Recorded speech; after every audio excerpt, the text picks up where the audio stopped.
Hello friends. आज हम Himachal Pradesh administrative services की शॉर्ट बुक लिस्ट पर डिस्कस करेंगे। जैसे कि एग्ज़ाम के लिए रियरली 40 डेज रह गए हैं, तो यह बहुत इम्पोर्टेंट हो जाता है कि हम स्पेसिफिक बुक लिस्ट को फॉलो करें और उसे बार बार पढ़ें ताकि हम एग्ज़ाम में उसे इजीली प्रोड्यूस कर सकें। सो स्टार्ट करते हैं। First of all, polity.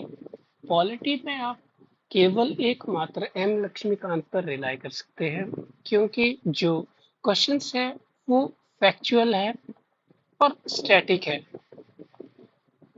जैसे कि आपके पास आर्टिकल्स के बारे में पूछा गया था, जैसे कि ईडब्ल्यूएस से रिलेटेड क्वेश्चन आया था कि जिसमें कि था 15(6) आर्टिकल था, और इसी तरह के other articles related to fundamental duties, fundamental rights, DP, SP, president, vice president, governor. And इस टाइम अगर आप ध्यान दिया होगा, मणिपुर इशू चला है। सो मणिपुर इशू के चलते आर्टिकल 1, 2, 3, सोवर्जिनिटी, ये सब बहुत इंपॉर्टेंट हो जाता है। लक्ष्मीकांत से आप ये सभी टॉपिक्स को बहुत इजीली कवर कर पाओगे, और अगर आप केवल एक बुक को फॉलो करोगे तो आप इजीली आप उसको कवर कर पाओगे। अभी मैं आपको ये सजेस्ट नहीं करूंगा कि आप एनसीईआरटीज पे जाइए, बिकॉज एनसीईआरटी, हालांकि 11th क्लास की एनसीईआरटी बहुत ही ज़्यादा इम्पोर्टेंट है। वहाँ पे आपको लिबर्टी, फ्रेटर्निटी, हर चीज़ बहुत ही ब्रीफली और बहुत ही एक इजी लैंग्वेज में डिस्क्राइब किया है। बट अभी समय की कमी रहते हुए आप केवल एम लक्ष्मीकांत पर रिलाई कर सकते हैं। सेकेंडली, हम बात करते हैं इंडियन इकोनॉमी की। इंडियन इकोनॉमी से ऑन एन एवरेज आप रख सकते हैं कि 8 से लेकर 12 क्वेश्चंस, और मेनली 8 to 12 ही रहते हैं, जिसमें कि आपका मिक्सचर रहता है हिमाचल प्रदेश जो बजट है उसका भी, और साथ साथ में स्टैटिक का भी। जहाँ तक कि स्टैटिक की बात है, स्टैटिक पोर्शन हमारा काफ़ी ज़्यादा डेफिनेशन बेस्ड रहता है। ठीक है, हमें ये नॉलेज होना चाहिए कि जैसे रेपो रेट क्या रहता है, रिवर्स रेपो रेट क्या रहता है, जो ऑपरेशंस होते हैं बैंकिंग ऑपरेशंस वो कौन करता है, अगर मॉनेटरी पॉलिसीज है तो वो किसकी है, फिस्कल पॉलिसी है तो किसकी है। इन सब बेसिक बेसिक चीज़ों को मिलाकर ही हमारा जो हिमाचल प्रदेश एडमिनिस्ट्रेटिव एग्जाम है उसकी इकोनॉमी बनती है, जो कि मेनली अगर हम स्टैटिक साइड से देखें तो वो इजी पोर्शन रहता है। हालांकि जो हमारा इकोनॉमिक सर्वे और बजट है वो हमें काफी अच्छे से रिवाइज करना पड़ता है, अदरवाइज वहाँ के फैक्ट्स बहुत ही ज्यादा मीन्स मुश्किल कर सकते हैं एग्जाम में। ठीक है, उसके बाद हम हिस्ट्री की बात करें तो अभी जो एंशियंट हिस्ट्री है वो धीरे धीरे हमारे एग्जाम में दिखाई पड़ रहा है। जैसे कि हमने 2020 और 2021 में देखा कि हमें क्वेश्चंस जैसे कि चोला के क्वेश्चंस देखने को मिले, जो एंशियंट ऑथर है उनके क्वेश्चंस देखने को मिले। ठीक है, और उसके साथ साथ ऑथर्स के साथ साथ हमें बुक्स के बारे में नॉलेज होना चाहिए, हमें टेम्पल्स के बारे में नॉलेज होना चाहिए, जो कि एक तरह से आर्ट एंड कल्चर की साइड मींस एक ग्लिम्स देता है। बट हम इसे आर्ट एंड कल्चर में इंक्लूड नहीं कर सकते हैं, because art and culture is for UPSC. Okay, अब अगर हम यहाँ पे आर्ट एंड कल्चर पढ़ेंगे तो फिर हमारा अपना art and culture Himachal Pradesh का है, जिसका वेटेज की जो जीएस का आर्ट एंड कल्चर है उससे ज्यादा है। ठीक है, सो हम हिस्ट्री पे इन बुक्स को छोड़ के, as these books are like I have made this video by considering beginners also, but अभी जो हमारे पास टाइम रह गया है 40 डेज का, सो मेनली हमें लुसेंट पर रिलाई करना चाहिए। लुसेंट से हम अपना एंशियंट कवर कर सकते हैं, और जहाँ पे कि मेडिवल इंडिया की बात रहती है, मेडिवल इंडिया पे हमें दिल्ली सल्तनत और मुगल पीरियड पे ज़्यादा ध्यान देना चाहिए। मोस्ट ऑफ द क्वेश्चन यहीं से ही बनेंगे। ठीक है, क्योंकि दिल्ली सल्तनत और मुगल, इन दोनों का डायरेक्ट लिंक हिमाचल प्रदेश की हिस्ट्री से भी है। ओके, उसके बाद हम आगे चल के बात करते हैं मॉडर्न इंडियन हिस्ट्री। जो अभी रिसेंट ट्रेंड है 2020 एंड 2021 का, वो हमें ये दिखा रहा है कि क्वेश्चंस 1857 से पहले भी काफी पूछे जा रहे थे, जैसे कि 2021 में अबाउट 3 to 4 क्वेश्चंस 1857 से पहले के ही थे, जैसे कि राधाकांत देव के बारे में क्वेश्चन आ गया था। ठीक है। और जैसे कि अदर जो हमारे सोशल रिलीजियस मूवमेंट्स हुए थे उनसे रिलेटेड क्वेश्चंस आ गए थे। सो हमें अराइवल ऑफ बोले तो पोर्टुगीज 1498 से आगे अच्छे से ब्रीफली पढ़ना पड़ेगा, जो कि हम हमारे पास स्पेक्ट्रम बुक रहती है। ठीक है। Spectrum book by Rajiv Ahir, उससे कवर कर सकते हैं। ठीक है। या फिर इसके साथ साथ हम एनसीईआरटी 12th क्लास की पढ़ सकते हैं, परंतु इस पॉइंट ऑफ टाइम पे वो पढ़ना बहुत ही बल्कि हो जाएगा। आप स्पेक्ट्रम के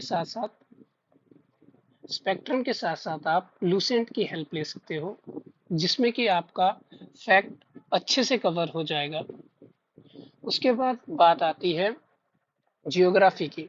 जियोग्राफी एक बहुत ही इम्पोर्टेंट पार्ट है हमारे एचपीएएस का, और बहुत ही ज़्यादा क्वेश्चंस देखने को मिले हैं। इस समय पे आप ज्योग्राफी में जो 12th क्लास की एनसीईआरटी है उस पे रिलाई कर सकते हो, और 11th क्लास की जो फंडामेंटल ऑफ फिजिकल ज्योग्राफी है, इससे काफ़ी अच्छे तरीके से पढ़ सकते हो। फंडामेंटल ऑफ फिजिकल ज्योग्राफी बहुत ही ज़्यादा इम्पोर्टेंट हो जाता है इस पॉइंट ऑफ टाइम पे, क्योंकि हमने देखा है कि जैसे क्वेश्चंस करेवास रिवर्स पे क्वेश्चंस आए हैं, हमारे थोड़े बहुत नेशनल पार्क्स पे क्वेश्चन आए हैं। सो कहीं ना कहीं एक ज्योग्राफी काफी अच्छा वेटेज लेके चलता है, और हमें 2020 और 2021 में जो पैटर्न शिफ्ट हो रहा है उसको दिमाग में रखना चाहिए। जैसे कि most of the question in geography are also world map based. जैसे कि हमारा यूक्रेन रशिया इशू चला था, तो लास्ट ईयर सिंपली यूक्रेन के नेबरिंग कंट्रीज के बारे में पूछ लिया। अभी सूडान क्राइसिस चला है, तो सूडान में पूछ सकते हैं। हमारा मींस स्ट्रेट्स पे क्वेश्चन आ जाता है, सी पे क्वेश्चन आ जाता है। और एक चीज नोटिस मैंने की है कि यूरोप से काफी प्यार है एचपीएससी को। ठीक है। यूरोप में वो पूछ लेते हैं कि नॉर्थ टू साउथ कौन है, ठीक है, और ईस्ट टू वेस्ट कौन है। ओके। सो ज्योग्राफी में आप वर्ड मैपिंग पे ज्यादा फोकस करें। फर्स्ट प्रेफरेंस आपका रहेगा fundamental of physical geography. Second preference आपका रहेगा इंडियन ज्योग्राफी, जो कि 12th एनसीईआरटी आप कवर कर सकते हो। ठीक है। थर्ड आपका रहेगा ऑक्सफोर्ड का एटलस, जिसमें कि आपको यूरोप पे मेनली ज्यादा फोकस करना है। ठीक है। सॉरी। देन आफ्टर हमारे पास रहता है science and technology. Okay. Science and technology में हमारे पास क्या रहता है कि साइंस एंड टेक्नोलॉजी में हम एनसीईआरटीज पे रिलाई कर सकते हैं 6 to 10th स्टैंडर्ड। और फिर वही बात कि अभी समय की कमी है, तो आप खाली 8th 9th 10th स्टैंडर्ड की एनसीईआरटी पढ़ सकते हो, और इसके साथ साथ आप लूसेंट की हेल्प ले सकते हो। ठीक है। क्योंकि अगर हम साइंस एंड टेक्नोलॉजी की बात करें तो ये कहीं ना कहीं करंट अफेयर के साथ साथ नहीं जाती है हमारी, जैसे कि यूपीएससी के केस में रहता है। तो हमारे को यहाँ पे स्टैटिक एनसीईआरटी पे भी ध्यान देना होता है। ठीक है। जैसे कि इमल्सिफिकेशन क्या रहता है, जाइलम का फंक्शन क्या रहता है, फ्लोएम का फंक्शन क्या रहता है, सेल वॉल कहाँ है कहाँ नहीं है। तो ये बेसिक साइंस आपको आना चाहिए। स्पेशली अगर मैं यहाँ पे कहूँ तो आपको जो मिरर वाला चैप्टर है वो काफ़ी अच्छे से पढ़ना चाहिए, और जो सेल्स वाला चैप्टर है 6th क्लास में है, वो भी अच्छे से पढ़ना चाहिए। क्योंकि मिरर वाला क्वेश्चन तो ऐसा है कि यहाँ से आपको क्वेश्चन देखने को मिलेगा ही मिलेगा। और फिर बात आती है environment and ecology. Environment and ecology के लिए हमारे पास शंकर आईएएस के नोट्स तो है, बट जहाँ तक मेरा मीन्स ऑब्जर्वेशन बोलता है, या फिर लास्ट ईयर मैंने जिस तरह से क्वेश्चन देखे, तो यहाँ से केवल एक ही क्वेश्चन आया था कि जो एनर्जी ट्रांसफर होती है वो किस तरह से होती है। ठीक है। तो इतनी बड़ी बुक पढ़ने का कोई मीन्स रेशनल नहीं है ये इतना बड़ी बुक पढ़ना, ठीक है। सो इन्वायरमेंट एंड इकोलॉजी के लिए आप क्या कर सकते हो कि कोई भी कोचिंग इंस्टीट्यूट जैसे विजन आईएएस हो गया, वाजीराम हो गया, उनके जो मंथली या फिर अभी PT 365 कह सकते हो आप, वो फ्रीली अवेलेबल है इंटरनेट में। आप PT 365 डाउनलोड कर दीजिए इन्वायरमेंट एंड इकोलॉजी का, ठीक है।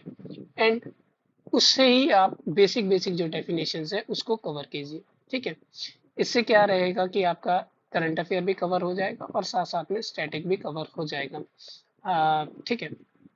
उसके बाद रहता है हमारे पास Himachal Pradesh general knowledge section.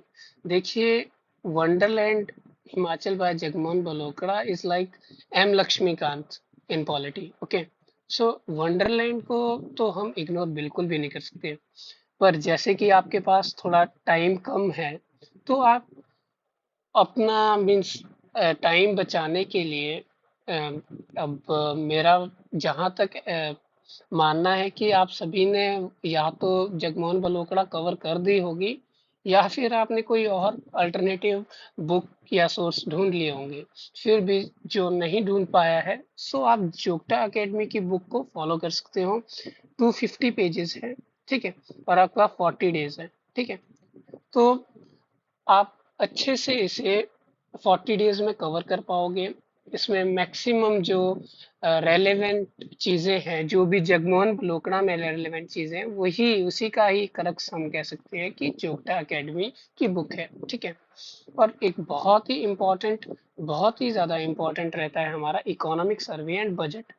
आपने इकोनॉमी का स्टैटिक तो किया ही किया, ठीक है, परंतु अगर आपने economic survey and budget miss किया तो आप करीब करीब 10 मार्क्स सीधा ही मिस कर रहे हो, ठीक है।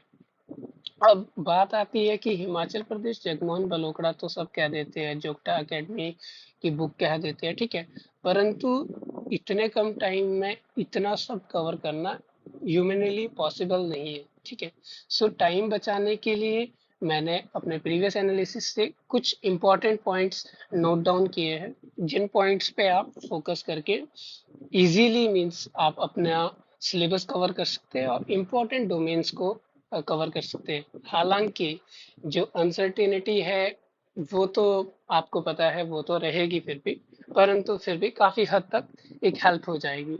जैसे कि आप हिस्ट्री में रिलाई कर सकते हैं कंट्रीब्यूशन ऑफ किंग्स, जैसे कि इसमें एक टिप भी है। टिप ये है कि जो इम्पोर्टेंट पर्सनैलिटीज रहती है, जैसे मोहम्मद गजनबी हो गया, फिरोज शाह तुगलक हो गया, ठीक है, हमारे अपने हिमाचल के जो इम्पोर्टेंट पर्सनैलिटी हो गया, ठीक है, जैसे राजा संसार चंद हो गया।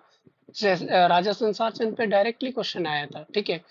हमारे गुरु गोविंद जी का भी काफी कंट्रीब्यूशन है हिमाचल की हिस्ट्री में, तो उन पे मीन्स जो ऐसी इंपॉर्टेंट पर्सनैलिटीज है, उन्हें हमें अच्छे से पढ़ना है, ठीक है, क्योंकि उस पर HPSC डायरेक्ट क्वेश्चन पूछ रहा है। बैटल्स एंड ट्रीटी बहुत इंपॉर्टेंट हो जाती है, जैसे नादौन पे ऑलरेडी क्वेश्चन पूछ लिया है, ठीक है। उसके बाद फ्रीडम स्ट्रगल मूवमेंट में हमारा 2020 में क्वेश्चन आया था, हालांकि 2021 पे नहीं था। टेम्पल आर्किटेक्चर पे क्वेश्चन आए हैं, ठीक है, हर साल आते हैं टेम्पल आर्किटेक्चर पे। पेंटिंग इंपॉर्टेंट हो जाता है, इंस्क्रिप्शन इंपॉर्टेंट है, हमारा मोनेस्ट्रीज इंपॉर्टेंट है, ठीक है। ड्रामा डांस ड्रेस बहुत ही ज्यादा इंपॉर्टेंट है, हर साल आपको कोई ना कोई किसी न किसी एंगल से ड्रामा डांसेस ड्रेस से क्वेश्चन देखने को मिलेगा ही मिलेगा।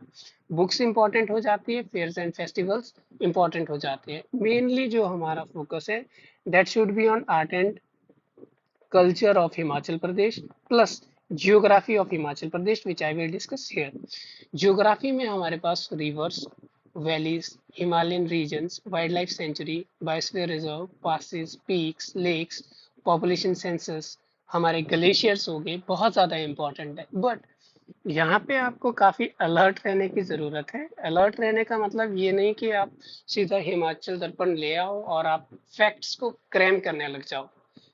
HPSC मीन्स वन स्टेप आगे जा चुका है। वन स्टेप आगे जाने का मतलब ये है कि वो जो फैक्ट्स पूछ रहे हैं वो अब ज्यादा ब्रीफ हो चुके हैं।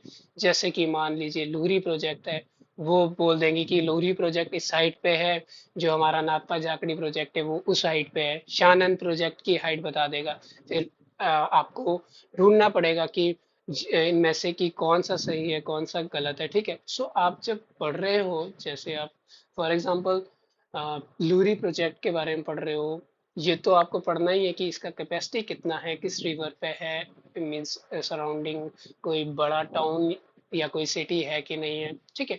इसके साथ साथ आपको उसका एल्टीट्यूड भी पढ़ना है, ठीक है। और हल्का सा कि जो उसका सराउंडिंग एरिया है उसका जो वेजिटेशन है वो कैसा है, ठीक है, to be on the safer side. उसके बाद हम बात करते हैं इकोनॉमी के लिए। Economy same I have told already, like budget economic survey बहुत ज़्यादा इंपॉर्टेंट है, हाइड्रो पावर प्रोजेक्ट्स बहुत ज़्यादा इंपॉर्टेंट है। और इसमें भी एक टिप यही है कि जो आपका प्रोग्राम एंड पॉलिसीज जो आपका बजट में दिया है, ठीक है, इसके लिए आप पहले budget sorry budget of Himachal Pradesh पढ़ सकते हो। Then after you can read budget of India, ठीक है। बजट ऑफ इंडिया में जो स्कीम्स दी है वो बहुत ही ज़्यादा इंपॉर्टेंट हो जाती है, ठीक है। So mainly we have covered all important domains.